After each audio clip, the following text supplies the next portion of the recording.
என் பேர் லதாங்க. நான் இங்கே ராமநாதபுரத்துல இருந்து வரேன். எனக்கு 2 காலும் நல்லா வலியாக இருந்ததுங்க.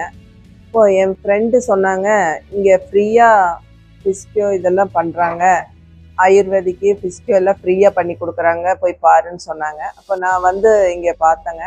பார்த்தப்போ இப்போ எனக்கு ட்ரீட்மெண்ட் எடுத்தப்போ நல்லா இருக்குதுங்க. எனக்கு 2 கால் நல்லா இருக்குது. என் ஹஸ்பண்ட் இல்லைங்க, அதனால அவங்க சொர்க்கா ஃபவுண்டேஷன்காரே ஒரு வேலையும் போட்டு தந்தாங்க எனக்கு. ஹவுஸ் கீப்பிங் வேலை, பேஷண்ட் பார்க்குற வேலை, இதெல்லாம் ஃபேமிலிக்கு வந்து நல்லா சப்போர்ட்டிங்காக இருக்குதுங்க. அதனால இப்போ என் ஃபேமிலி வந்து ரொம்ப நல்லா இருக்குது. இந்த வேலை கிடச்சங்காட்டிக்கு என் ஃபேமிலிக்கு ரொம்ப ஹெல்ப்பாக இருக்குது. இந்த சொர்க்கா ஃபவுண்டேஷனுக்கும் மேடத்துக்கும் ஒரு நன்றி.